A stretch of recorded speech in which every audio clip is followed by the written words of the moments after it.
16ই December 1971 ঢাকার Ramna racecourse ময়দান প্রস্তুত এক ঐতিহাসিক মুহূর্তের জন্য। হাজার হাজার জনতার উল্লাস আর বারুদের গন্ধমাখা বাতাসে নিঃশ্বাস নিচ্ছে নতুন এক স্বাধীন দেশ।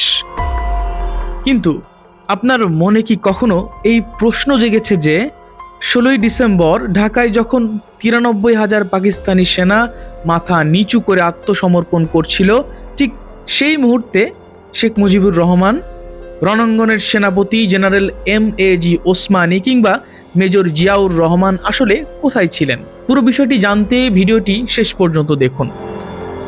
9 মাসের রক্তক্ষয়ী যুদ্ধের অবসান ঘটে এই দিনে। রেসকোর্স ময়দানে টেবিল পাতা হয়, যেখানে মুখোমুখি বসেন দুই জেনারেল।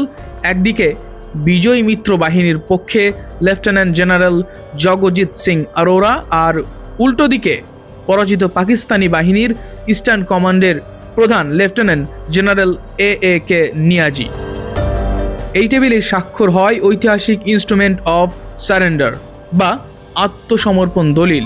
স্বাক্ষর করেন নিয়াজি এবং আরোরা, আর সাক্ষী হিসেবে উপস্থিত ছিলেন ভারতীয় পক্ষের JFR জ্যাকব সাগাত সিং এবং পাকিস্তানি পক্ষের নৌ ও বিমান বাহিনীর প্রধানরা।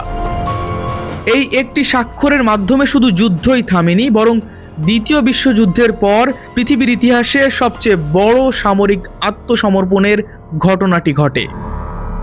ইউনিফর্ম পরা প্রায় 81,000 সেনা এবং অন্যান্য প্যারামিলিটারি মিলিয়ে মোট 93,000 পাকিস্তানি সদস্য ওই দিন বন্দী হয়। তবে প্রশ্ন আসতেই পারে, এই বিশাল বিজয়ের দিনে আমাদের প্রধান নেতারা কেন সেই ফ্রেমে ছিলেন না? চলুন জেনে নিই আসল ঘটনা।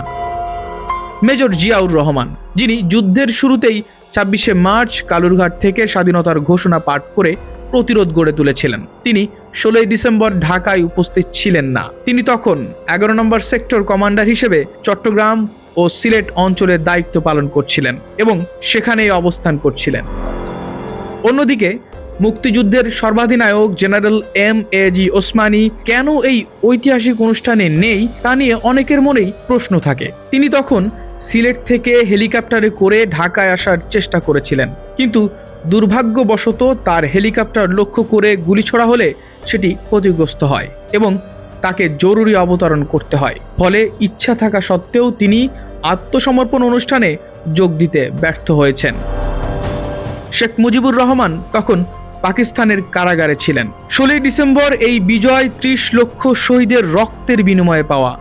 নেতারা কে কোথায় ছিলেন তার চেয়ে বড় কথা হলো তাদের সম্মিলিত ত্যাগের ফলেই আজ আমরা পেয়েছি এই স্বাধীন মানচিত্র।